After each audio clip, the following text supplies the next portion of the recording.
All right. Hello, everyone. This is Dr. Eriko Sansky, and I have with me Magdalena Wszelaki, and she is author of the brand new book, Overcoming Estrogen Dominance. I don't know if, I think you can see it with the, There we in go. the background, but yeah, really good book. I'm not just saying that because obviously I wouldn't be having Magdalena on here if I didn't think that, but I've been talking about estrogen metabolism, estrogen dominance for years. So it's great to have this conversation. And also, before we start, we were chatting just a little bit about having a book giveaway, correct? So I don't know if you want to talk about it right now, if you want to just wait a few Yeah. minutes. Or... Yeah, sure. So the book give well, typically it takes a while to build up a Facebook audience for people to jump on. If you want, we can maybe mention in a couple of minutes when we have more, more Okay. shows. Why don't we do that? So why don't we start by talking about why did you decide to write the book, Overcoming Estrogen Dominance? So, with a lot of us, the same way you started doing Graves' disease, right? It's a personal story. And I struggled with estrogen dominance for as far as I remember, having terrible PMSs as a young girl and struggling with, a lot of bloating. But when I talk about PMSs, you're talking about, it was probably borderline PMDD, where you're in a fetal position on the floor with painkillers on both sides of your bed, and canceling out 1 or 2 days out of the month for school or work because you really can't get up. And then coupled that with a lot of other things that started cropping in, including, for example, developing lumpy breast. And sometimes it was just one lump, sometimes it was lumps on both sides. And I think, any woman who finds lumps on her breast, it's one of the scariest moments that you have in your health history. And you remember that for a long time, because first you go and Google it and you are convinced it's breast cancer, and then you don't have much to live. And, and then there's also like, how do you get it properly diagnosed, right? You've got this contradictory information about the different diagnostic tools. And then whatever you choose, then you have to wait for the results. And so, it was always a very scary moment. But also, a tendency to put on weight around my butt and my hips. There was an interesting one, developing thyroid nodules, having a history of Hashimoto's disease. So all of those put together, and then finding out later as I did my DNA testing that I am highly predispositioned towards being a very slow estrogen metabolizer. In fact, I did DNA testing for another reason, and I wanted that to be interpreted to tell me whether that area is a problem. And I'll never forget how the person who did the interpretation, the consultant, emailed me and she says, "Your problem is estrogen, not the other things." So, and not surprisingly, on both sides of my family, there are estrogenic cancer deaths. So breast cancer, ovarian cancer, uterine cancer run on both sides of my family. So it was a personal story, but then I also started realizing that estrogen dominance is so prevalent with a lot of other hormonal imbalances. So like Hashimoto's, women with just generally with thyroid conditions tend to have it, menopause, perimenopause. It always is coupled up with something else, and yet no one was really talking about it. There was information that's like a by the way thing, or it's all over the internet, or it's like informal blog posts or research that no one has interpreted that to layman language, and let alone turn it into recipes. And so I decided, you know what, like I've got to do this, and that was the result of creating a 400-page book that's not just a health book, but it's also a cookbook. Okay. Yeah. And one of the great things about the book is, even though it's 400 pages, I found that you don't really have to read every single chapter. I mean, probably the first few chapters, but there's a number of chapters in between. So, thyroid nodules, which I'd love to talk to you about, fibrocystic breasts, uterine fibroids. So just, so again, if someone wants to go through the entire book, of course, that's awesome. But if they want to just cover some of the book, I guess, like you would say maybe the first few chapters, and then kind of in the middle, they could kind of pick and choose. And then at the end, you get into the diet and the recipes and the supplements. That's correct. So you're absolutely right. The first few chapters is what I call the estrogen reset foundation. So you're resetting your ability to metabolize estrogen in the first few chapters. And that really takes care of your gut, your liver function, and your blood sugar levels. And I'm sure those are all the 3 areas you talk about a lot as well in your own protocols, right? So that's the foundation. And I always talk about the foundation that is, it's really paramount to get that right and do that first. It's very tempting to jump onto the further chapters, like go into the thyroid nodule protocol, right? And, tinker around with some essential oils on your thyroid and stuff like that.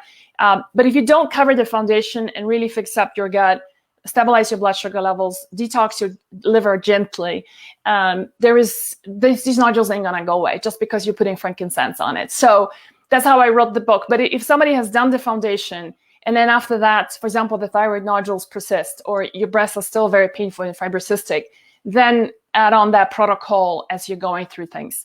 Do you want to talk about the giveaways? Yeah. The book? So, yeah, for those who trickled in late, we're chatting with Magdalena. Yeah, I have her book as well, Overcoming Estrogen Dominance. And she's going to be giving away a book during this Facebook Live. Yeah. So we decided to do that based on a question we're going to pop sometime towards the end of the interview. So we mustn't forget. Yeah. And the question is going to be based on something that we're going to be talking about. So we're going to quiz you guys here a little bit. And whoever gets it right, we're going to select one person and contact you for your address and mail the book over to you. All right. No, that's awesome. So that's exciting. And all right. So what are some of the common symptoms associated with estrogen dominance? I'm so glad you asked that, because that is one of the most underestimated, I think, hormonal imbalances. Same as with like Hashimoto's, a lot of women go undiagnosed, misdiagnosed, right? I think when it comes to estrogen dominance, is really not even on the radar of most practitioners. And yet it's something that almost every woman experiences to some degree in her life, right? And so let's go over the list. So first of all, women who are still menstruating, having irregular periods, heavy periods, absent periods, periods that are incredibly painful, right? So PMS, PMDD, dysmenorrhea, all of those can be due to estrogen dominance. Then you have also other things with something almost every woman struggles with, and that is fibrocystic breasts. Some women can have it like throughout the entire cycle. Some women, is regardless of the cycle, they just have it all, having lumps on your breast, having really painful breasts, so much so that putting on a bra or trying to exercise, especially anything that requires bouncing, is extremely painful and uncomfortable. Fibroids. 80% of African American women are said to be, will develop a fibroid at one point in her life. A lot of times we don't even realize we have a fibroid. Very correlated with women with heavy periods. Uterine polyps, something that a lot of women get diagnosed with, and Western medicine's perspective on it is to remove the uterus, right? Yeah. Speaking of thyroid, thyroid nodules and as well as thyroid cancer can also be estrogenic, and oftentimes are. In fact, the estrogenic cancer category is estrogen receptor positive breast cancer, uterine cancer, ovarian cancer, thyroid cancer, lung cancer, non-smokers is also a form of estrogenic cancer. And some a little bit more benign things, but can be also kind of annoying for a lot of women, is putting on a lot of weight around your hips, so fat and cellulite around the hips and thighs and buttocks. And no matter how much you exercise, it just would not go away. And that's, and so this is, as I said at the beginning, I'm highly estrogenic. I can be highly estrogenic if I don't take care of myself. So if I do put on weight, it all goes down there. And that's your typical, so your pear-shaped kind of women tend to be very estrogenic. Women who put weight around their abdomen tend to be more in the metabolic spectrum. So high testosterone, high blood sugar levels, insulin resistant potentially. So I would say those are the main ones. Sometimes, it also can be correlated with other things like having varicose veins on your face. Melasma, which is also a super annoying thing, is a brown spotting on, like, for a lot of women, will be above your lips. It might be around your forehead, around here, and the temples. Some women would even get melasma on their breast and chest.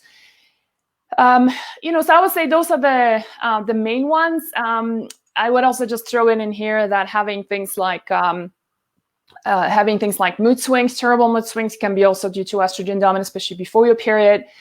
Women with infertility problems, This is especially due to low progesterone levels. So there's different types of estrogen dominance. Maybe we can mention that in a second. But one type is that when you're low on progesterone, and then infertility or early miscarriages in the first trimester can be correlated with that.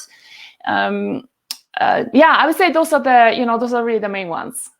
I'm sure there's more. Oh, let me also not forget, since you're a guy, and I'm sure you have some men following, prostate problems in men and prostate cancer can also be due to high estrogen levels. And it's not like men have estrogen too.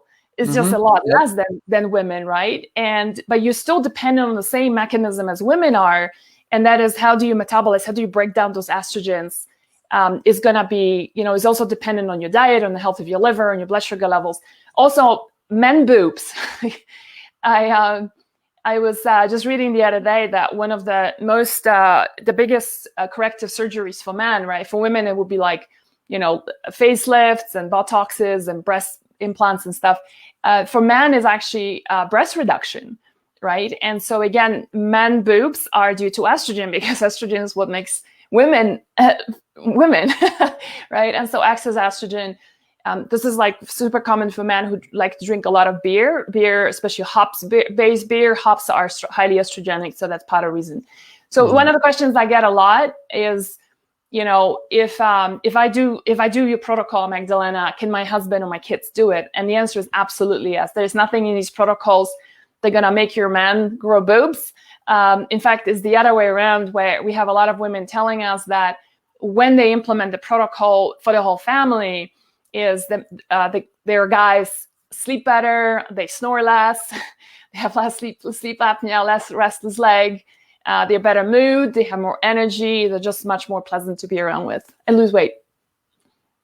Yeah. Yeah, no, it's, I mean, you mentioned the surgery, and that's sad that a lot of men will go ahead and, get the surgery, yet it's not doing anything to address the cause of the problem, estrogen dominance. And, speaking of the causes, you mentioned, problems like the foundations, of course, healthy gut, healthy liver, blood sugar.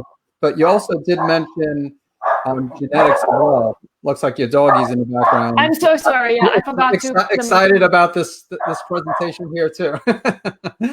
Like, woohoo! That's okay. We have two dogs as well here. So I'm so sorry. Yeah. No. Would you just hold on a second? Let me just ask them to come over here and. Yeah, sure. And in the meantime, if you have any, Magdalena will be right back, just, taking care of her doggies. But until then, if you have any questions, we are going to take a little bit of time. She does have another interview right after this for her book. But and again, if you popped in late, we're talking about Magdalena's book, Overcoming Estrogen Dominance. So if you have any questions, feel free to put it in the chat, and we will try our best to get to your questions. We'll get to definitely a few questions, and hopefully we'll be able to handle all of them. But yeah, so just definitely check out her book, Overcoming Estrogen Dominance. A really good book. While I think she's back here. So let me add her back. Sorry about that. That's what happens when you have two very lively young terriers. Yeah, no worries. I think we're all used to it after, like if it was like 2 years ago, maybe, it would have been a little bit different, but now with everything going on. It's so much more real, right? Yeah, exactly. So, but yeah, what I was going to say, as far as the causes, you also mentioned genetics. So, it sounded like you had some genetic issues. I talk about COMT, like a slow COMT. Yes, that's the biggest one. Correct. There's a few other ones, and I covered them in the book that make an impact, but it's more of an indirect one. The direct one is the COMT gene. And, just to tell you how bad it was, when I went to see actually a colleague of ours, Dr. Jill Carnahan, it was my physician here in Boulder, Colorado. When I went to see her for the first time about 3 years ago, and I brought my whole, printout of my labs with me. And she was going through it, and as she's flipping through it, she didn't really know me as a person. We were not really friends back then yet. She's flipping through the whole material, and she says, "Have you had breast cancer?" I'm like, "Whoa, no. Why would you say that?" And she says, "Because with these kind of genes, I see women your age, and that time I was 45. Women with your age, this kind of genes, I would have seen breast cancer by now." Wow. So I think, I dodged it just because I do this work, and I do this work, but I also live this life, right? And, you know, if you ask me what is my biggest fear in life, my biggest fear is that I'll develop breast cancer and go down the path of my aunts on both sides. And that's not a good quality of life. And, you know, before they even had cancer, they just never really had a happy, healthy life. You know what I mean? Like a vibrant, there's always like stuff going on. There's all this female stuff, you know, as my family will call it, right? Female problems. I don't want to have female problems. You know, I just want to be a healthy, vibrant individual. So I'm 48 today. And, you know, and I always joke about it that I feel better than when I was 28. So it's completely manageable in spite of, you know, what your genes are. But you just have to put a little bit more work towards it. All right. And I also think, I don't think you mentioned in the beginning, maybe you did, but that you also, so you had Graves and the antibodies for Graves and Hashimoto's. And then also by reading your book, I didn't know you also had thyroid nodules, correct? And that is correct. Able to shrink them, I assume, by addressing the estrogen dominance, the estrogen metabolism problems. Absolutely. And, you know, I had a couple of years ago, I went to get a sonogram on my thyroid, and the technician and I were chatting, and she had some sleeping problems. So I started giving her advice. So we kind of became fast friends while I was on that bed. And she said, you know, I'm not supposed to comment on what I'm seeing, but I will just tell you off record that somebody who with a history of Hashimoto's and Graves, I've never seen such a healthy tissue. So it was just, and it was a color, there was a color version, like the latest kind of scans that you can get. And she says it was like beautiful pink, nice one. So anyway, it's completely reversible. It's completely manageable. You know, I think for a lot of people, thyroid nodules, I mean, what happens when you go and see a doc, right? Your typical endocrinologist, they'll tell you, just wait and see, come back in 6 months' time. And then, you know, if they biopsy that and it's considered inconclusive, they will recommend a surgery, from which they also make a lot of money from insurance, right? But to your point, and this is why we do this work, it doesn't address the root cause of a problem. It's an autoimmune problem, or it's an estrogen dominance problem with nodules, with autoimmunity. And so really addressing that, it was something that I've always been on a mission to do. So completely reversible, right? You know, I don't have any anymore. And I think, you know, a lot of people go like, well, like, let me ask you this. Like, if you had a nodule like right in here under your skin, right? I mean, you do something about it. I feel like when something is inside here, we don't really see it. Very few people know how to go and look for it, right? Because we're not really trying to do it. Then, you know, then it's like we just let it be. But it's not about, you know, putting anyone in a state of panic. It's just your body's way of saying like, hey, I'm really struggling here with metabolizing this estrogen. Let's, you know, and I'm just happen to be depositing that estrogen into your thyroid. And so do something about it, right? So those are your early signs. You know, something needs to be done. The other symptom I forgot to mention is gallbladder. You know, so many women suffer from gallbladder problems. And it's an interesting one between estrogen dominance and gallbladder, because you can have estrogen dominance that causes gallbladder issues, or rather the thickening of the bile that then builds up the gallstones in the tracts, right? And that's what causes the problems of releasing bile on demand when we need it. But you also have the other way around, where the removal of the gallbladder, let's just say you've had a poor diet before you joined this community, you had a poor diet, you haven't been eating all that great. Dairy sensitivity is a big cause for gallbladder problems. And, you know, but then you have the gallbladder removed and be told that nothing changes. You don't really need a gallbladder to function, right? You know how it is. We have 250,000 surgeries of gallbladder removals in the United States. And Mayo Clinic said that apparently 70% of them are unnecessary. It can be reversible.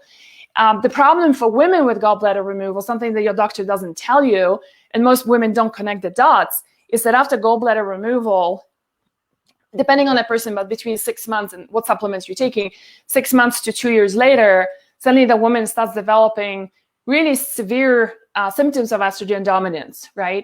Any of those that I've mentioned. And we don't make the connection that was because of the gallbladder removal. The reason why that happens is because the bile is not just there to emulsify your fats and help you digest fatty foods, but the bile also binds up your dirty estrogen. So I'm hoping that we can talk a little bit about like the different forms of estrogen dominance and why that happens, because I don't want to demonize estrogen. Is that okay if we?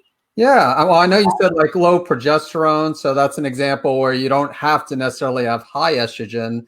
So, but yeah, why don't you talk? You said there are 3 different types of estrogen dominance, correct? Yeah, I'll cover the main 2 ones because I think those are the most digestible ones. I have all the 3 in my book, but the first one is, what I call the unbalanced partner, since we are on that. This is where your estrogen progesterone ratio is unfavorable, right? And the interesting thing is that even when you are menopause or perimenopause, when all your hormones start slowing down, especially the reproductive organ hormones, estrogen and progesterone. So you could be low on both of them. But even though you're low on both of them, still the ratio between estrogen and progesterone might be unfavorable. And that could be one reason why we are estrogen dominant. And especially, we are talking here about the comparison of progesterone to estradiol E2, that tends to be the more aggressive form of estrogen. Then you have another form of estrogen, which is also incredibly common and easily manageable, to be perfectly honest. And that is what I call ugly breakup. So ugly breakup is basically shows you, and you can test for it. There are tests that show you how you break down estrogens into clean estrogens and dirty estrogens. So, or if you're a practitioner, it's what we call antagonistic metabolites. Now, I don't want to demonize estrogen, you guys, because if you're a woman listening to this, the only reason why you're listening to this and comprehending things and absorbing information, you're sitting straight and you have some muscle strength and healthy bones, is because you have estrogen. That makes us women. That gives us cycles, healthy bones, healthy skin, hair, mental, cognitive function, right? And so estrogen is not bad in itself. We need it to function. The problem is how you break down estrogens into metabolites. And you have those, to think of it this way, like imagine standing on the side of a river, and this river is flowing, right in front of you is this beautiful, Rocky Mountains river. And you have this bank in the middle of the river. And this bank will separate the water into a clean stream and a dirty stream. So in the body, it's the function of that bank is your liver. That's what happens. That's where the metabolism of estrogen happens. Not only the liver, the gut also. There is some mechanism there when it comes to gut bacteria that break down estrogens as well. But the liver really plays a huge role in this. And there's a couple of pathways, the methylation pathway, the sulfation pathway, and the glucuronation pathway that are responsible for breaking down those estrogens. So how healthy and clean your liver is going to be hugely correlated with how estrogenic you could potentially be. And again, the same thing, even if you're low on estrogens, like women, and one of the funny emails that we get on a regular basis, even we try to fix it with a copy, somehow doesn't work, is that there is a quiz on my website. And then women take the quiz and they say, your quiz doesn't make any sense. It says I'm low on estrogen and I'm in menopause. Okay, correct. But it also tells me that I'm estrogen dominant. That doesn't make any sense, right? And we explain it in a copy, but a lot of people don't read it. And so that's what I'm trying to explain, that even though you're low on estrogen, the little that you have, how you break it out, it can make a big difference. So not surprisingly, my whole cookbook, my whole book and the recipes are very supportive of using fruits, vegetables, fiber that are specifically targeting liver health. All right. So we have, and also just want to remind for anyone who came in late, we probably should let them know that first of all, we're discussing Magdalena's new book, Overcoming Estrogen Dominance. And then we're also giving away a book for we're going to ask a question towards the end. So for one lucky winner who will answer that question. So, and then, so that person we're going to randomly choose. Is that how I'm new to these book giveaways. So. Yeah. I typically, my team generally picks it as a random, unless you have sometimes we pick somebody who's very active, ask a lot of good questions. Okay, yeah. So, hint. Yeah. Speaking of questions, so just want to get to this question because it does lead to one of the questions I have, and I'm sure others have, including this Facebook user here. So one of the Facebook groups asked, what tests can you take to find this out, or is it just based on symptoms? So, and I know you have an answer for that, and I know the answer, but I will let you give the answer. So, okay. So symptoms is obviously very telling, and it depends. Like there's if you don't have the budget, right? If you're really on a tight budget, then going with symptoms and helping yourself by making changes to your diet and adding a few supplements will definitely help. If you have the funds and especially I do recommend it for women who have a history of estrogenic cancers, managing or you're also on bioidentical hormones. I hope you're not taking any synthetic hormones. Then breaking down, managing that element of how you're breaking down estrogens is going to be really, really important. So for that, I really like, it says urine test called Dutch, DUTCH, and that shows you your estrogen metabolites. That's going to be really helpful to see and understand that. Do you do interpretation of Dutch? I do. I still recommend if someone just wants adrenals, a lot of times I still will do salivary testing. But for looking at hormones, sex hormones, I agree. Dried urine testing and specifically the Dutch test is something I recommend. Yeah. The other, and I will also say that blood testing is completely useless when it comes to especially things like, some people might say that early morning cortisol, first thing morning cortisol is helpful. Cortisol is not my gig, but I can tell you right now from estrogen progesterone perspective, if your doctor has done blood testing, and then it's not going to tell you pretty much anything. I remember when I was in private practice, I'm not anymore, but when I used to have women walk into my office and say, look, okay, those are my labs. This is my estrogen, my progesterone. My doc says everything is perfect. And fair enough, it was all within ranges, right? Nobody asked her which part of the cycle she was in, okay? And then yet this person, when you look at her intake form, has got history of fibroids. She's got terrible, heavy periods running for 20 days at a time, right? History of breast cancer in a family.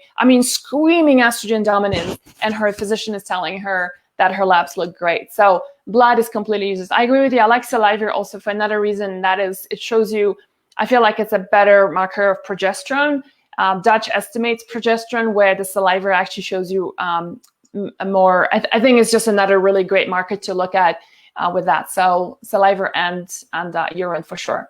Yeah. Now, like you said, the big advantage of urine testing, it looks at the metabolism, and saliva doesn't do that. Blood doesn't do that. So if you want to look at the 2-hydroxy, 4-hydroxy, 16-hydroxy, pretty much there are other tests.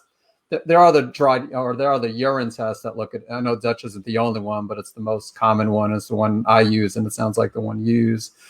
So yeah, anybody looking for, symptoms to start out with, maybe, like you said, if they can't absolutely afford the Dutch test, but also looks at adrenals, looks at melatonin, looks at some organic acids. That's just a really good test. And yeah, so just looking, we got those questions. I think you triggered a bunch of questions coming in with the so. All right. Is there a link between hypothyroidism and estrogen dominance? Perfect question, Madeline. And the answer is yes, absolutely. So they often go together. And in fact, I said it earlier that in our interview that I hardly ever see women having just one hormonal problem, and typically comes in sets of 2 or 3. So yes, and the mechanism behind it is that when you have high estrogen, you have high estradiol, or you have high metabolites, the dirty estrogen is what I call it, those metabolites, unfavorable metabolites. What happens is with estrogen dominance is that excess estrogen binds up thyroid binding, it binds up your thyroid hormone, basically. And so even though you might be producing a sufficient amount of thyroid hormone, estrogen, the excess estrogen is going to bind it up. And hence causing or making it, making you feel like you have hypothyroidism. So yeah, definitely. The other thing that happens is that estrogen dominance also can cause the growth of thyroid nodules.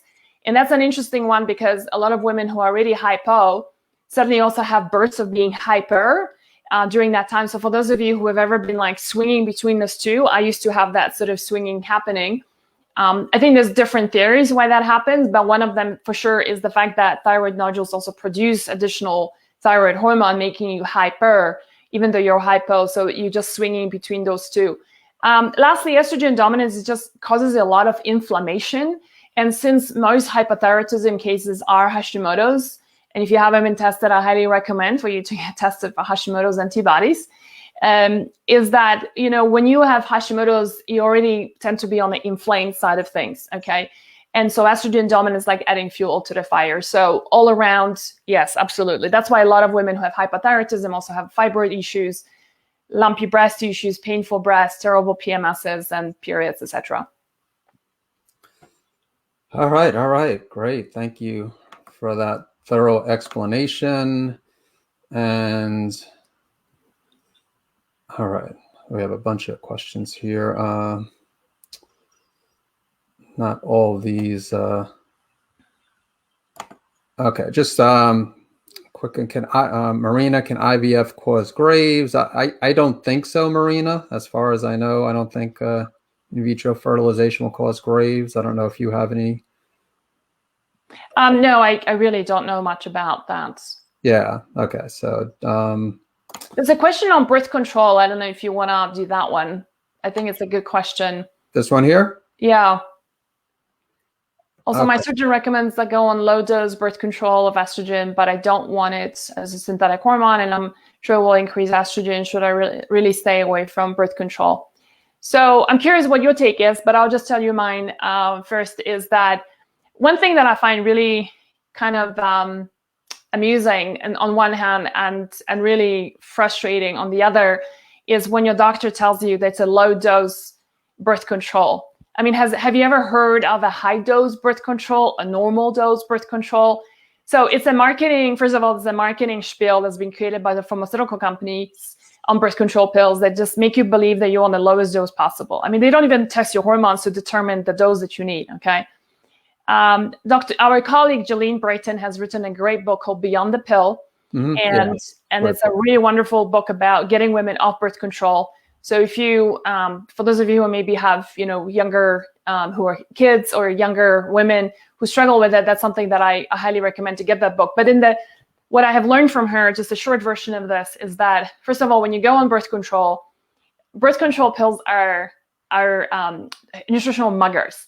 They mug you of vitamin Bs, magnesium, zinc, and guess what? All these minerals, all these vitamins and minerals are essential. For example, B vitamins are essential for detoxifying your liver, right? And you're basically impairing the ability, or just you're basically flushing them out of your body, depleting yourself of B vitamins, impairing your liver's function, and hence, your estrogen metabolism is not going to be as effective, right? Magnesium. I mean, how many of you here are craving chocolate, right? That's like almost as like a women's thing. It's like, I love chocolate. I can't live without chocolate. And it's like a cultural, like a joke kind of a thing, right? But actually, there is a reason behind it. Cacao is high in magnesium. Every time you have chocolate, your body's like, oh, thank goodness, I've got some magnesium dose here. I love you for this. Bring on more chocolate, right? Problem is there's sugar in that. So all around, and most importantly, a lot of times doctors put us on birth control pills without addressing the root cause of the issue, right? So you ask yourself, why is your surgeon putting you on birth control pills? Is it because of contraception? Because contraception, there's a lot of other things you can do with contraception, or is it some other reasons? And, is it to regulate your periods? Because that's not stated here. Is it to regulate your periods? Is it to make the periods less painful? Like, what is the reason? And if, for example, let's just say your periods are irregular, that's not the way to fix a problem, okay? And your periods tell you a really great story on your overall health, the same way your hair tells a story of your health, your skin tells a story, how healthy are you on the inside? Your periods tell you how healthy of a woman are you. So I think I just want to congratulate you on your intuition to consider staying away from that. And so I would definitely work with somebody like Dr. Eric Osansky to really uncover what is the root cause of your issue. And yes, it will increase estrogen. And I'll tell you right now, one of the early symptoms that I already knew that I had a problem with estrogen was that I've been on birth control pills for 6 months. It was the worst 6 months of my life. Worse. I felt so off. My breasts were so painful. Like, I used to play a lot of tennis. I couldn't play tennis. I did not want to have sex. I had headaches all the time. I mean, and so I think it was because I'm such a bad estrogen metabolizer, and I had enough intuition, even though I didn't know any of this back then, was just not to do this. So and congratulations on your own intuition and to ask this question. So thank you for that.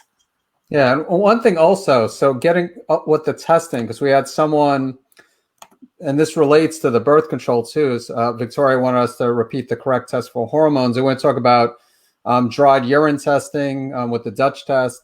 But if you're taking birth control too, you wouldn't want to, at least in my opinion, you wouldn't want to do the Dutch test because it's going to be throwing off those hormones. So that's so that also, if you're testing for hormones while on birth control, it's not going to give an accurate reading. So, but yeah, dried urine testing is what we recommended, or what both Magdalena and I use and recommend.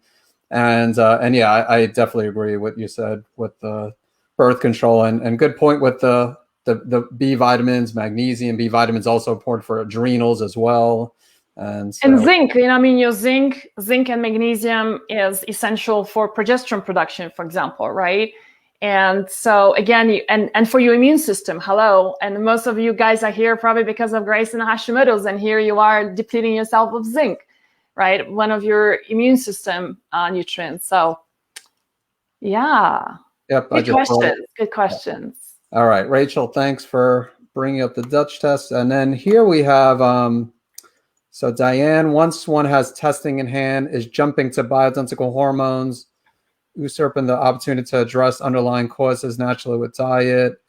Yeah, so I mean, I'm not, and I think you would agree. I forget if you mentioned this in your book, but I'm in some cases, like if someone has a complete hysterectomy, then maybe that's justification for bioidentical hormones.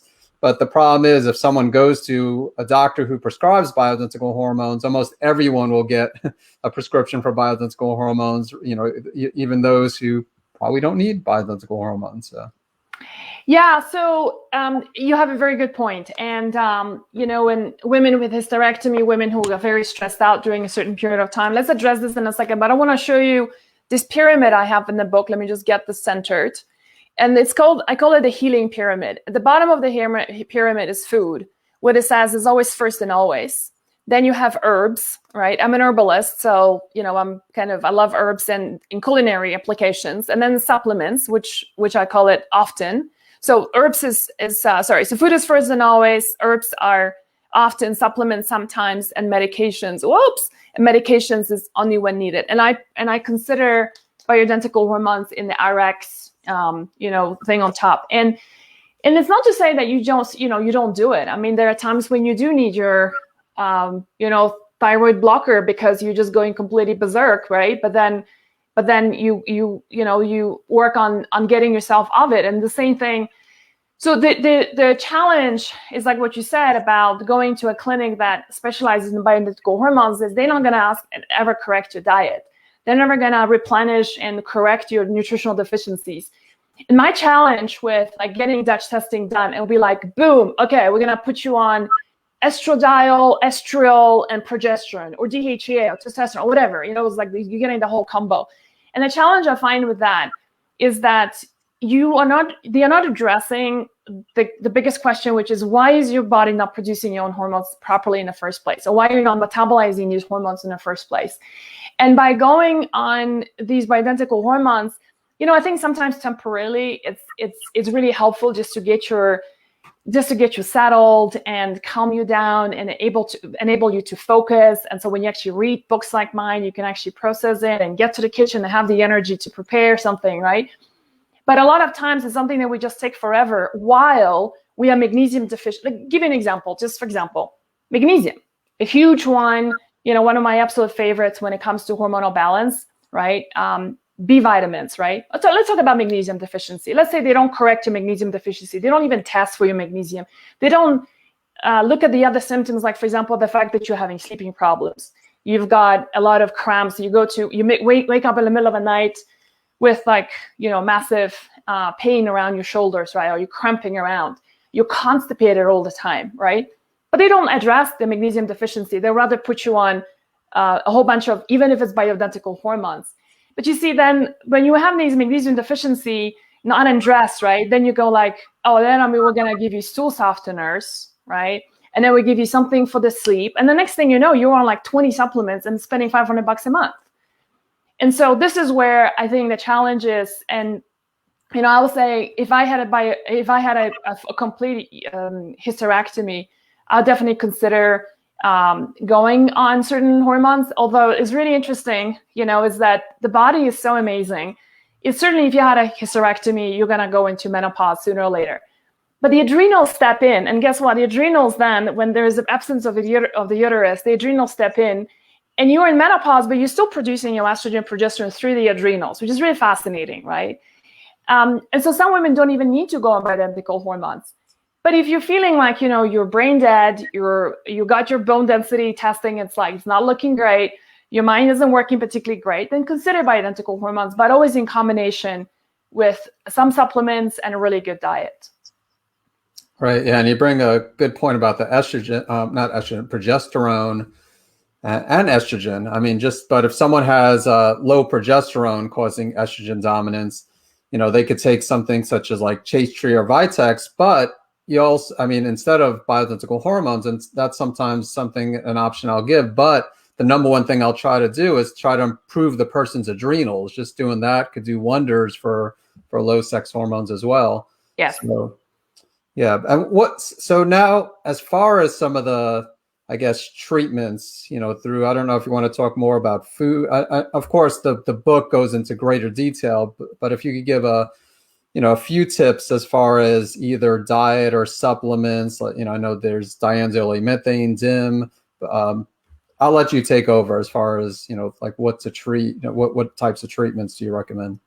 Yeah, so, let's just talk about maybe the liver. One of my, definitely a favorite organ when it comes to balancing your estrogen levels. And so there's a bunch of, I'll give you I'll give you 3 pointers on what you can incorporate right away today. You go shopping, it's a Friday today. Hopefully you're going shopping for the weekend. So something you can stock up. First thing is that you want to surround yourself with really great cruciferous vegetables, right? So the brassica family of vegetables will be things like broccoli, cauliflower, kale, collard greens, arugula, radishes, turnips. We are going into spring now. Radishes is a really great time to buy young radishes, especially if you're going shopping at farmer's market. These cruciferous vegetables, it's the brassica family, it's a cabbage family. They contain a number of different substances, including DIM, aldolmethane. They also contain some levels of sulforaphane. Broccoli sprouts are amazing. By the way, they're very high on sulforaphane. Sulforaphane kills your breast cancer cell stems. How amazing is that? So, throw away the lettuce. There is nothing in the lettuce that's going to be nutritionally beneficial for you, okay? Maybe this summer consider not growing a zucchini, which also nutritionally speaking, the density in a zucchini, there's nothing wrong with the zucchini. It's just not, just make your food that you're eating, right? Really nutritionally dense. That is like a bowl of medicine that you're feeding yourself. So instead, instead of doing lettuce, incorporate arugula or mustard greens, right? Instead of doing lettuce, or instead of doing zucchini, consider chopping up some broccoli or broccolini, right, into your salad. Or if you can't do it raw, then you can steam it lightly too. And so all of those are just absolutely wonderful, and your liver is going to love you for that. They also have slightly bitter quality to them, and the bitterness is something that the liver loves. So the next thing is, like I mentioned, bitterness. So the liver loves bitters. Period. In a lot of cultures, bitters are something that's drunk before or after a meal. If it's before, it's an aperitif. If it's after, it's a digestif, right? The French have it, the Swedish have it, the Italians have it. And it's always there to prepare your digestion for receiving food and extracting the best out of your food, right? And so, but guess what? The liver also loves anything that's bitter. So you can do a couple of things. If you like digestive bitters, we've just formulated our own. Have I sent you our digestive bitters? No, you have not. Okay, I'm gonna do it after this call. We formulate a really good tasting digestive bitter, something you do it before a meal, and we have another one that's after a meal. That really helps. But if you just even doing things like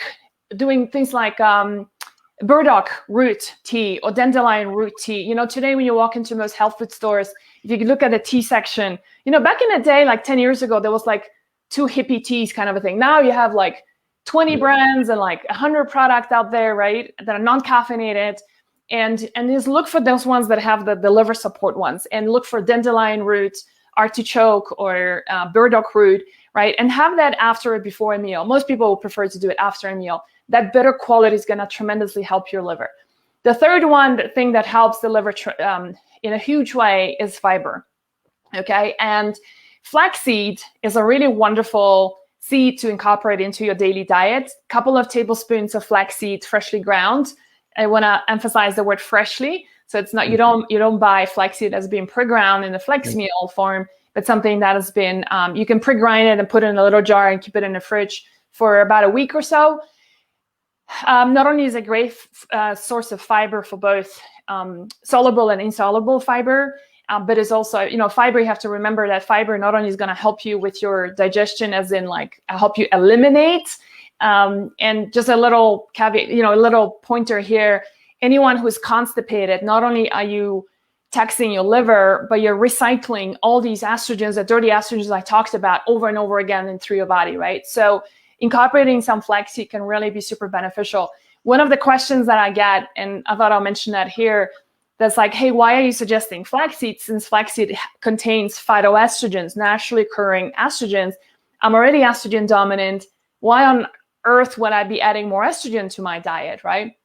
And it's a valid question. But remember, the answer is in a nuance. And the nuance of this is that your problem is not having too much estrogen. Your problem is most likely how you're breaking down those estrogens, or your level of progesterone to estrogen. So having some extra estrogen from foods, nothing wrong with that. In fact, flaxseed, and the studies show, helps you to skew the balance towards the clean estrogens away from the dirty estrogens, and actually works on a receptor, and it blocks the antagonistic metabolites from coming through. So it really helps you. It's quite amazing. So those are some of the easy things that we can incorporate right away. That can really, your liver is just gonna love you for that right away. Yeah, no, I grind my own flax seeds. Have a little You do? Yeah, have a coffee grinder. Yeah. So I'm pretty sure a few years ago I wrote an article on phytoestrogens and spoke about the studies that so it's different obviously than than xenoestrogens, which we won't get into here. You talk about those in your book, I think, but definitely agree about the flax seeds. And I know you got to go for you have another interview coming up. Do you have time for a few more questions? Yeah, let's do it. Yeah, totally. Okay, great. So Michelle, Graves and estrogen dominance as well. Yeah. So even if you have, whether it's hypothyroidism, Hashimoto's, Graves, you can have estrogen dominance. And I'm sure Magdalena. I like also what Michelle said in another comment, lettuce is for rabbits. Haha. Oh, I missed that. Did she say? Oh, that's a funny comment. Shall we pop the question that we talked about so that we can find a winner for the giveaway? What was that? Oh, should we pop the question? Let's do a question for them so that we can pick a winner. Okay. I misunderstood. I thought it was going to be based on one of the question or one of the topics. Okay, so we're going to ask a question on one of the. Okay, so what question? Do you have a question in mind, or do you want me to do it? How about naming, should we say, one of the three types of estrogen dominance, or should we make them answer two of them? I think one is good. So I talked about two different types of estrogen dominance, and so give us the answer for, give us an example of one of them that I covered. Okay. And the winner is going to be, my team is going to approach you guys, and then we're going to send you a copy of this book.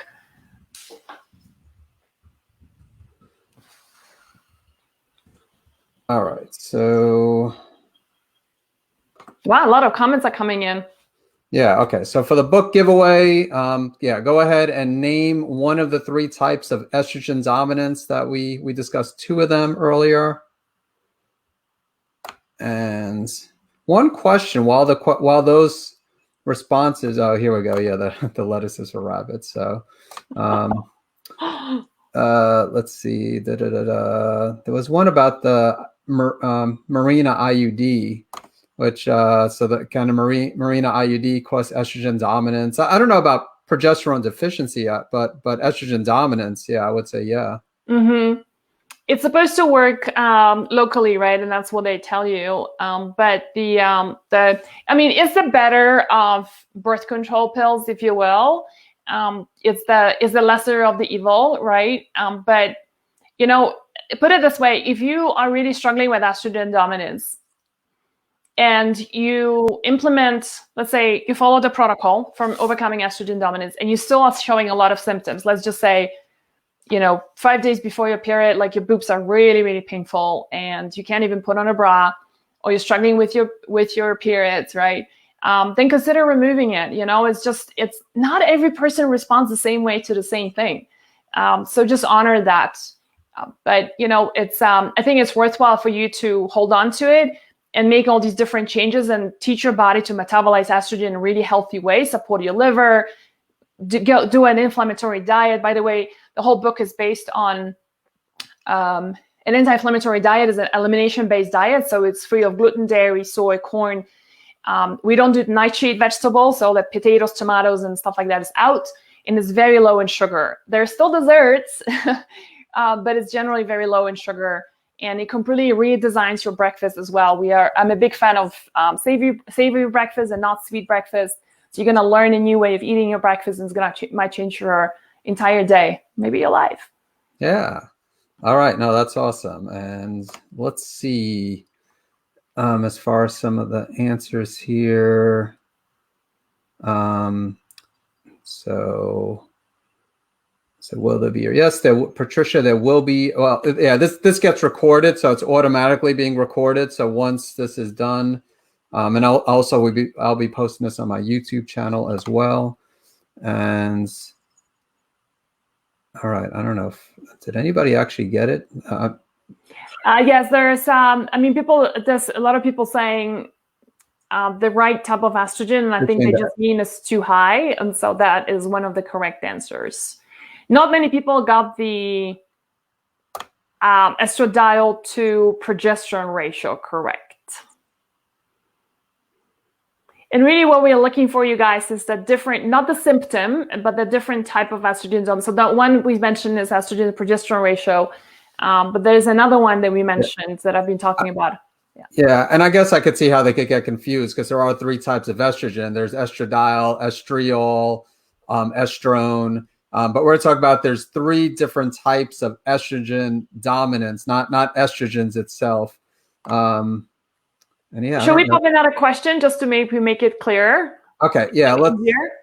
Okay, so I've got one, and that is name one of the 3 things that I mentioned that you can really do, start off today or tomorrow to support your liver health.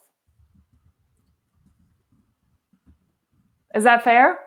Yes, I think that is fair. So, all right. So yeah, one thing you could do to support liver health that Magdalena discussed.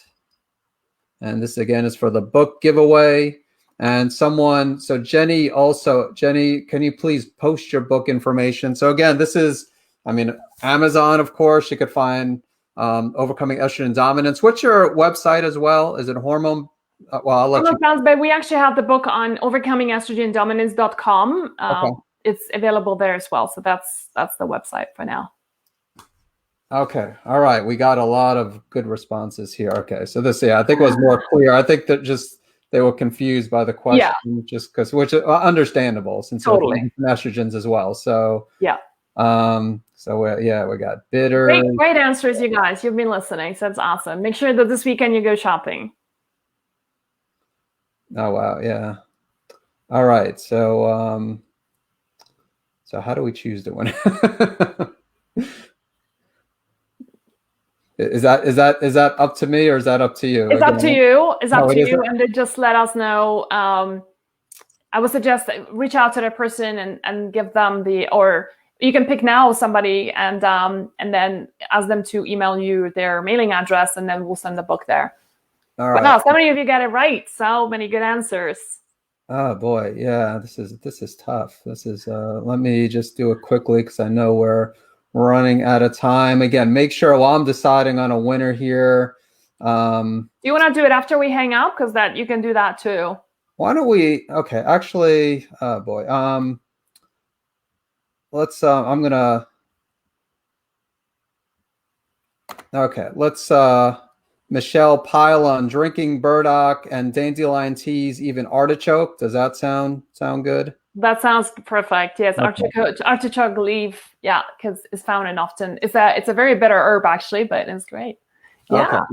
It was hard to make the decision, but I knew I had to just like pick and choose. So thank you everyone for your answers. I wish we were able. Yeah. Anyway, so thank you, Magdalena, for this interview, this discussion on overcoming estrogen dominance.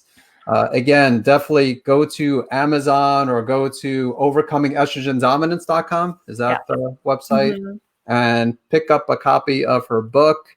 And yeah, thanks again for chatting about this. And thank you everyone. Yeah, thanks everyone for your questions and participation. We appreciate it. Hope everyone has a wonderful day, wonderful rest of your weekend. And again, thanks again, Magdalena, for chatting. Thank you so much. All right. Bye, everyone.